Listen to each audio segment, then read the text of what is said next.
Welcome to Nintendo Ninja News. I'm your host, Chris Tarsis, and we're here to talk about and review Pokemon Unite. So, it's an interesting game. This is sort of like Dota 2, one of those sort of battle strategy games, 5 versus 5, or other rankings that they have, like a ranked mode, a standard mode, and a quick mode, and they're all cut off at 10 minutes.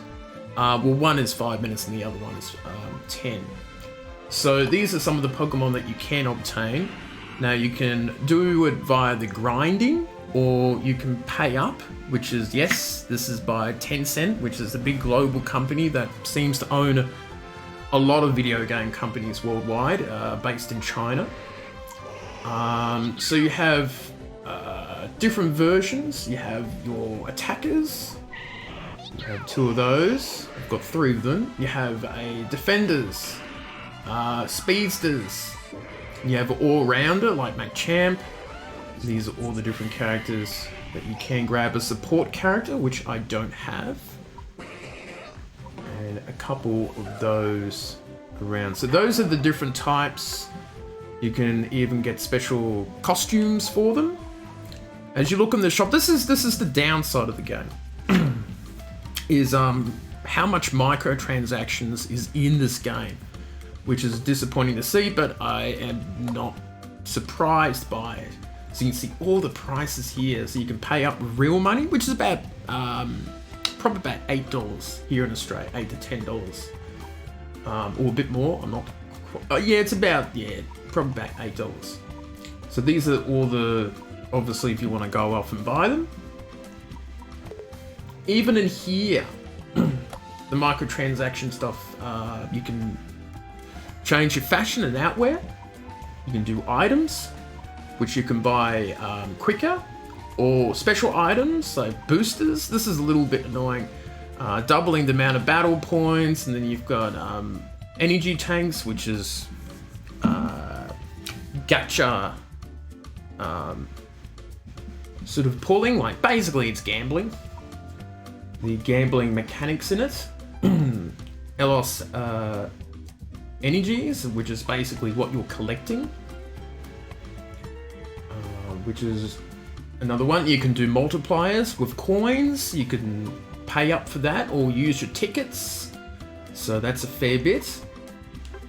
And fashion exchange tickets, that's another currency that you can save up for. So you can see there's a lot of different currencies that you have to deal with, which I'm not a big fan of. And of course, these are the special costumes, which are all cosmetic, but you know, people like to get them because they look pretty and nice, and you know, all that sort of stuff. And there'll be plenty of them in the future, and of course, more than the 20 Pokemon that they've debuted here will be released in time. So you have all these options. Your item boxes, rankings, friends, stuff like that. You also have the Battle Pass. Yes, they have a Battle Pass here for Pokemon. And it's not too great. It's mostly just clothes and some boosters that you can get. Actually, it's mainly just clothing by the look of it. So if you like your clothing and getting some tickets and things like that to boost your items to move up a level, then you can do that. But I think some people will grind for stuff like the Pikachu hat and the costumes and things like that, which is probably the main reason why I did it. Obviously, you have events where 14-day welcome, you log in each day and you get a prize. Some of them are actually pretty good, because you do get couple Pokemon out of it. So I think you get 1, 2, 3, which ain't too bad. So those are basically, you know, log into the game, participate. There's some more difficult ones. Obtain 7 Unite licenses. It's all about trying to get you to play the game longer and entice you to pay up. So these are my stats so far. So, you know, some of it's not too bad. They have a fair play points for those who you've got to do the right thing in standard and rank battles. And I think my battle record's not too bad. It's about the 62 mark. at this point. Doing a couple rank matches can be a bit difficult, you know, depending on your team. So that is all the main stuff. This is basically a gambling mechanic. So you can do energy boosting tanks, which is pretty annoying. I wouldn't do that personally. I might do it once to test it out, but that would be it. Hang on, that was well, this is the trainer level, which is all free, which is nice. You just got to grind. So it's almost like a trainer level is like a battle pass. It's a little bit strange. So, but you do get some useful items here, and it's all free, which is good. So if I was playing this game, I wouldn't really suggest it for young children because they could get your mum and dad's credit card out and, you know, start buying Pokemon left, right, and center. But I would say if you're not into the cosmetics and you prefer to grind slowly, that's okay. The only thing that I don't like is the potential for gameplay boosting items, which I don't like, which means it gives people an unfair advantage. So if someone pays a fair bit of money, they could have an advantage in a game. So we're going to go into a match. You have ranked. So there's your classes. You go up from beginner to master mode. You have your standard, which goes for 10 minutes, but I'm just going to go for 5 minutes, just to make this a little easier. So you have a 4 versus 4 and 3 versus 3, which is a little quicker and easier.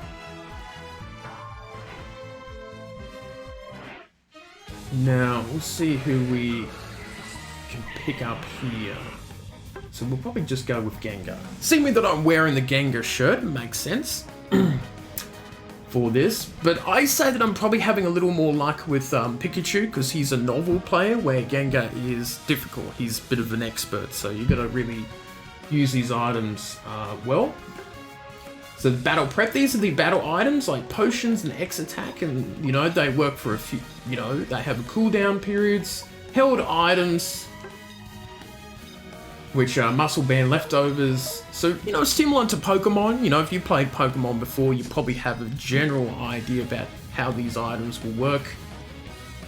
We've all got potions, so that will give us a potion, and there's a cooldown of 30 seconds in the game, so you can't keep spamming it, obviously.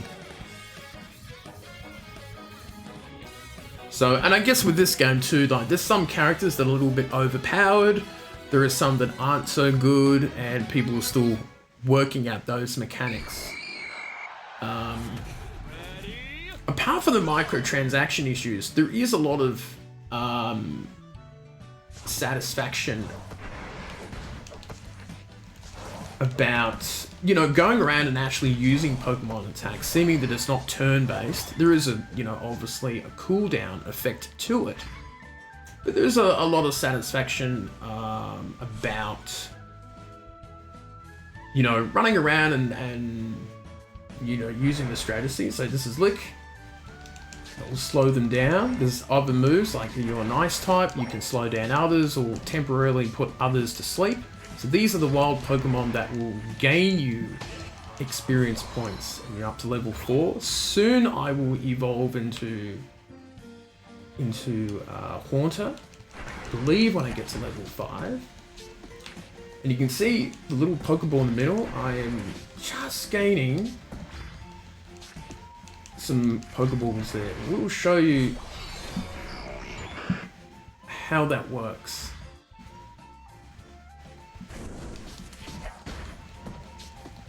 Now we just transformed into Haunter.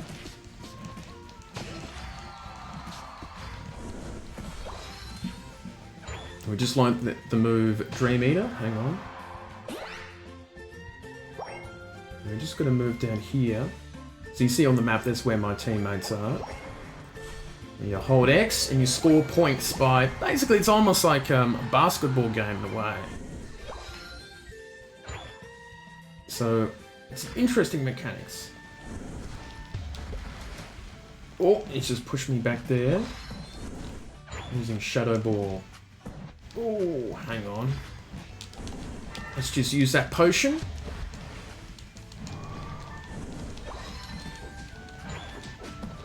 Don't try and steal my item. Ooh. So one of the issues is that some of your teammates might come in and steal the kill, which means you don't really get as much, which I don't like. It's a big problem about these games. And we're just knocking down this opponent. There you go.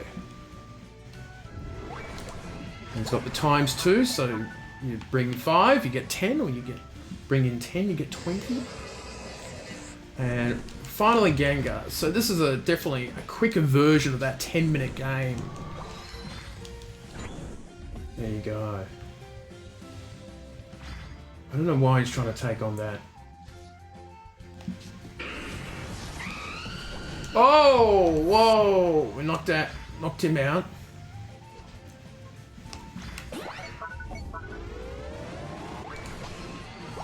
Another 19 points to Gengar.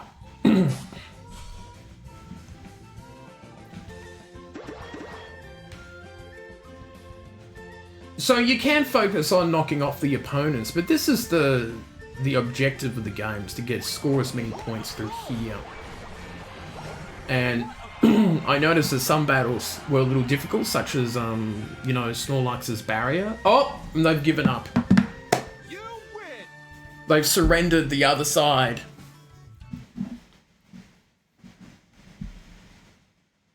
So we'll just show you how that worked.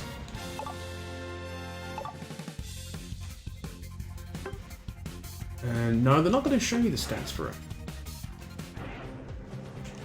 So that was good. That's probably something that I've unlocked. So for example, there's your daily missions. One quick battle, you get that. So you'll get stuff like that with daily missions. So you looked at my battle record. So there's the damage dealt, damage taken, and recovery. And I would say there's the kills and assists that I've had, and the Pokeball stuff, you know, how many I did out of that. So you can see the general gist of that sort of thing. So my win record has gone up a little bit to 63%. So that's my record overall. I've played the most with Pikachu and Gengar. And these are the ones that I currently own at this point. So, hopefully I've explained well enough how the game looks, and there's all your clothes that you can put together. So, so I guess the issue is, how do I feel about the game overall? I say I give it a 7.5 out of 10.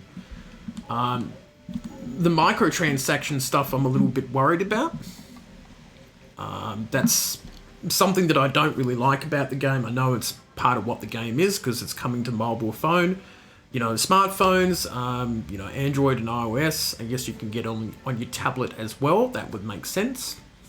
So, apart from that, I think the game mechanics is pretty good. It will take time to evolve and change, and there will be some tweaks done by the developers, you know, Pokemon Company and so.